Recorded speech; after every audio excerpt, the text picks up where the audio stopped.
Jay-Z's Reasonable Doubt's 30th anniversary is here.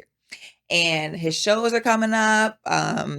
Has this been like the best hip hop rollout we've ever seen? Like, he's got shows, he's got the activations, subway cars are wrapped. Hair crazy. The library event. He took out his dreads. Like, he's been outside. How do you guys feel about it? And are you excited? Or are you just not? You don't give a damn. My favorite rapper is Trick Daddy. Don't let them talk to me. Yeah, I'm like a Jay-Z. You don't give me a Jay-Z fan. Y'all with Perry. Perry's half white, and his favorite rapper is Trick Daddy. That's amazing. That's my man. I fuck with him. follow him. I can see that. He's making barbecue now. Wait, I'm gonna go get some. Trick Daddy. Can I just say about this in terms of like this 30-year anniversary? I just think that's dope in general when people do that, because it's kind of like you're not waiting for people to recognize you or give you your flowers. It's like you're reminding people it's been 30 years, so I'm about to do all this shit. And that's kind of cool. 3 decades is a long time, especially in Black people time. Yeah. You are still alive. Yeah. You're still alive to celebrate 30 years of one album. Yeah. Like, that's amazing. That's great. And you're able to celebrate still being successful too, because some people can celebrate 30 years and, maybe they've lost their success and they're still getting their flowers, but, they haven't really reached the pinnacles that they thought. Like, Jay-Z has done like everything. So being able to celebrate 30 years of one album being out, I think it's amazing. I think is dope. I wish I could get a free ticket to the shows because I don't feel like giving Jay-Z $1,000. He got enough money. Yeah, he So good. what I'll say is we got to remember Jay-Z has always been a master marketing mind Yeah. as it has related to hip hop consumerism. So Jay-Z's the one that said, don't drink Cristal no more, drink Ace of Spades. Jay-Z's the one that popularized jerseys, even though rappers like Fabulous and others were wearing them. It was Jay-Z that popularized them. And then one day he woke up and said, put on a button up, and the jersey sales went away, right? And so what you've had over and over again with Jay-Z is leading with a marketing kind of standard, like a benchmark on how to market hip hop. And that's what he's doing in this moment. He's not the only rapper that's celebrating 30 years of an album, right? Nas, Halftime, it celebrated 30 years last year. The difference is Jay-Z applies a master marketing scheme to pull in the consumer. Here's one thing that we know. Out of all rap, younger rappers like Sexy Red and the younger generation, the Carishas in them, they can't sell out arenas. Yeah. The only rappers that are selling out arenas currently is rappers that are 40 and older, like the Drakes, the Kendricks, and older, right? Drake is 40. Kendrick's 40, right? So Jay knows that there's money still in hip hop if you are a certain age, because we're still spending. That's true. And he's been able to tailor, as usual, a marketing plan that is super hip hop, having the pop up in the subways, right? The Yankee, even the figures, hair, the hair, even the hair, going Eazy-E with your afro after having locks, right? And all of the discussion that's surrounding that. Yeah. I just think it's just a testament to how both him and his wife are supreme marketers as it deals with the culture. The way they're able to roll Sacred in the mix. Yeah. Like that. Did you see the 7-minute video? Yeah. I did. I did watch because I got Me them too. same sacred tools. I'm like, yep. Look, you ready, right? You ready to take some lives I out. bought some hair drops. I bought some hair drops. I'm not gonna lie. I wasn't gonna buy the hair drop because like this probably don't work. But I was like, you know what? Let me see what it's giving. But the way that they were able to roll in the Sacred marketing with crazy.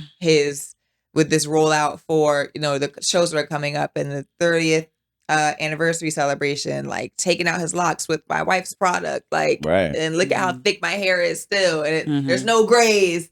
And everybody's contemplating if I got a wig on or if this, you know that's what I'm saying? the discussion. Like, But what does it mean to be the GOAT?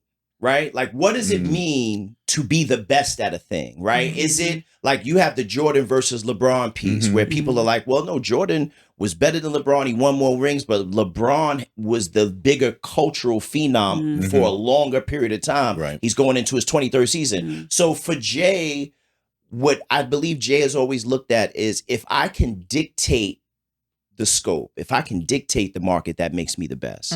Right? So right when y'all think it's this, when I can dictate to you that it's that, if I can move market share, then I'm the best. And he's been the best at that, at moving market share. Yeah.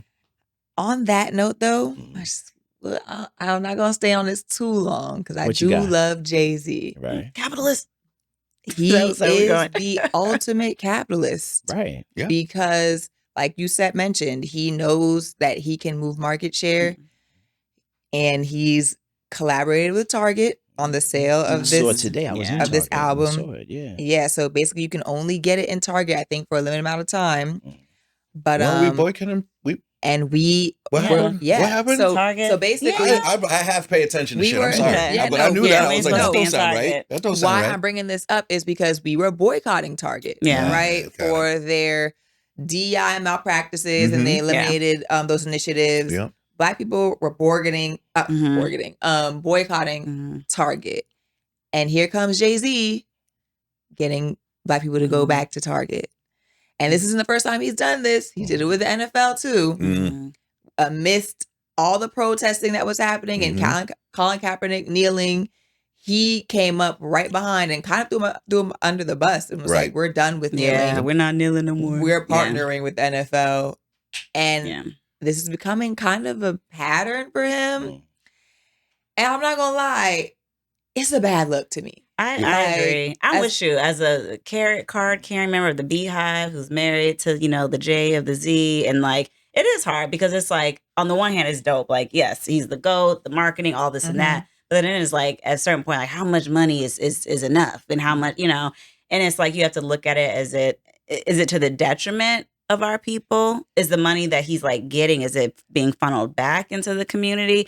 Honestly, I don't know enough to say whether it is or isn't, because for all we know, all this rollout, everything he's doing is being funneled right back. And this, I just don't know. But it does not look the greatest. I will say with the Target thing, when I saw that, I was like, come on. But then I saw something that like others in the past, like I think Kendrick and other people also had their things put out through Target. And so it's all looking real bad because it's all coming out right now with Jay-Z. For sure. But he wasn't the only rapper.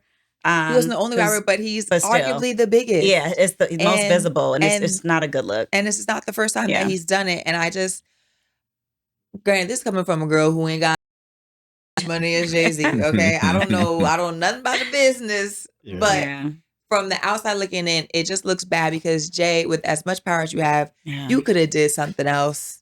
Well, you didn't have to partner with Target. You could have did something else. Y'all are creative over there. You have the choice. Think of something else. He has the you know what I'm saying? Like, but he needs to buy an island. He can already buy an island. Come on, we know. Imagine that. He can buy an island. He has enough money to buy like real islands, like St. Lucia. Yes, he can buy that. He can buy a real island. I'm lightening it up, but it is. We don't understand that level of power versus corruption. I don't know what I might do if I get there. I'm not close at all. I would.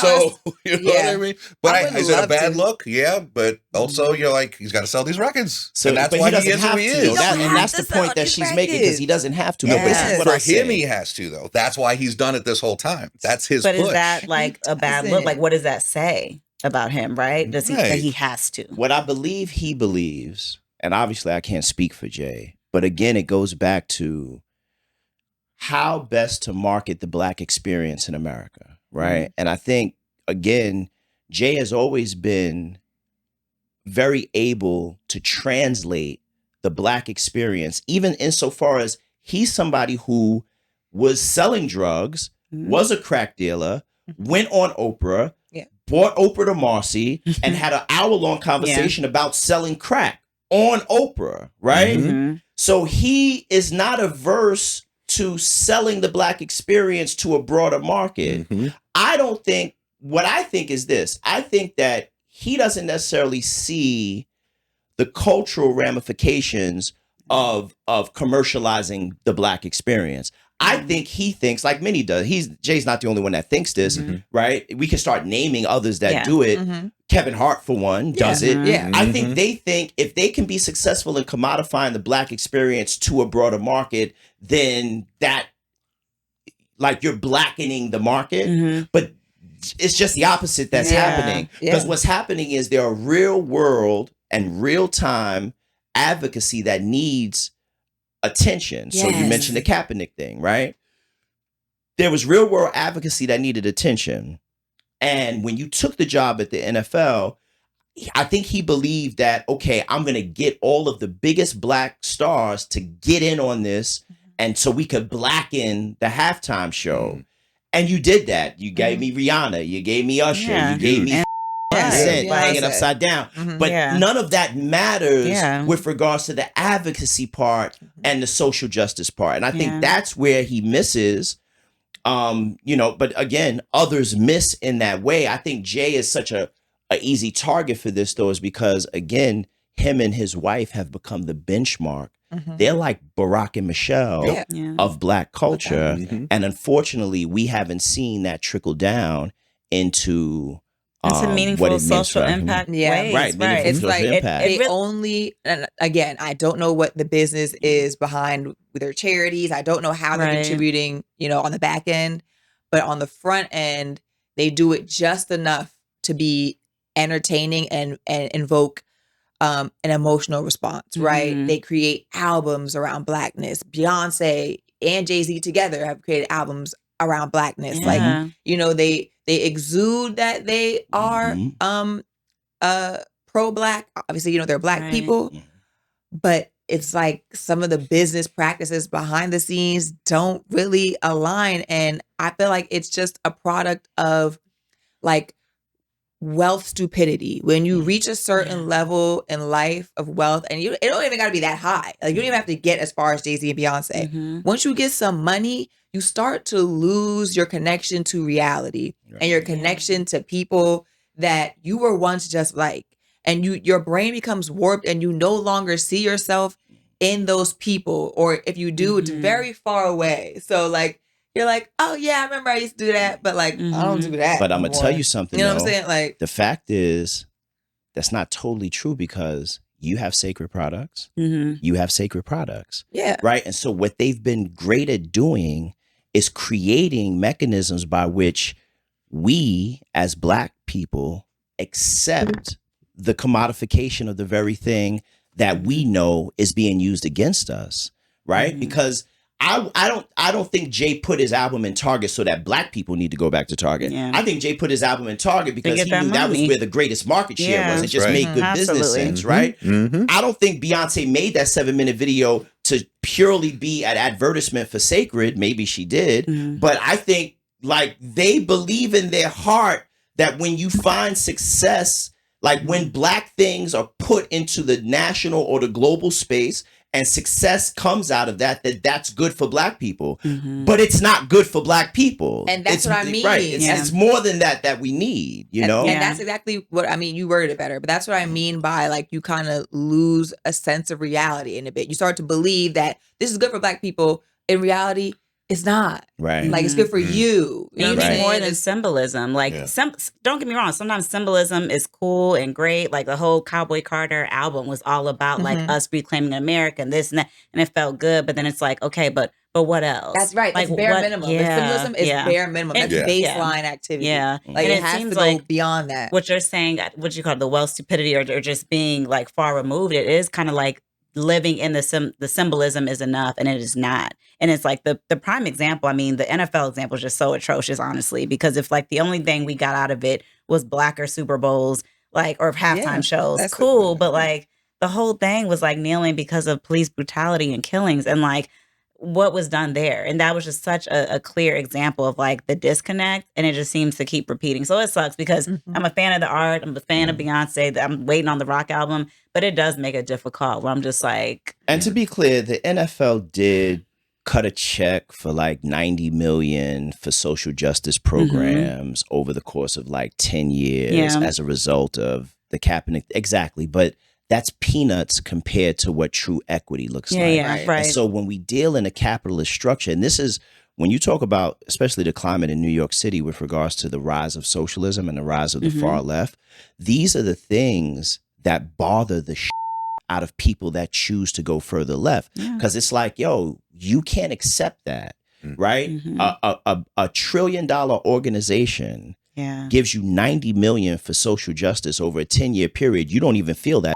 Like you don't feel that shit in your community at all. Meanwhile, the Department of Defense pays them 10 times that every year to have camouflage on the on the field, and to have the airplanes pass over when they're singing the national anthem. So it's very difficult to defend capitalism when these sort of inequities take place. And I just really think people like J&B are great at capitalism and very horrible at understanding why that shit is not the enough. intent there, because it's like, that's what makes me not be like, hating them so much. So I'm like, do they think they're doing better? Right. I think what I they mean? think that. I think they like, we doing it for the blacks. Like, who's somebody they can partner with to be like, y'all not. So here's... I'm sorry, after the country record, Beyonce, I was like, nothing's really. You're going to be surprised. Come on. Made a country record. Come on. But really? she brought this out. It wasn't just a bunch of... It was... You got to... Black people invented all music. So she can make I'm not talking... Listen, I know Charlie Pride and I know old Southern I understand that, but that was... I'm sorry. I looked at that. I was like, that doesn't feel authentic. No, she from Texas, though. She from Texas. Maybe a lot of black folks from Texas. They about to turn on you on that Beyonce shit. But I get why he's saying that. I'll go down swinging. I don't care. But I get why he's saying that, because she's a pop star. She's not a country artist. She's not a country artist. She's never done any mainstream country to my knowledge. Maybe on an album, like as a little album cut that sounded country. But it's like, did you do that to win? Did you do that for yourself? Did you want to do that to win over the whites? Did you do that to? I get why you're saying that. You start questioning motivations. I mean, look, what is it? Andre 3000 put out a flute album. You're like, they just bugging. They're just so rich. Yeah, that was so you trash. see him. He walks around. He walks around Manhattan in a crop top, walking a pug, playing the flute. I mean, all right, he's not Atlanta Andre anymore that we used to see. I will say with Beyonce, I think a lot of her stuff was about reclaiming music, because like even before that with Renaissance was like the house music that kind of had been taken. So I think it was reclaiming all that to be like, black people started all this shit. But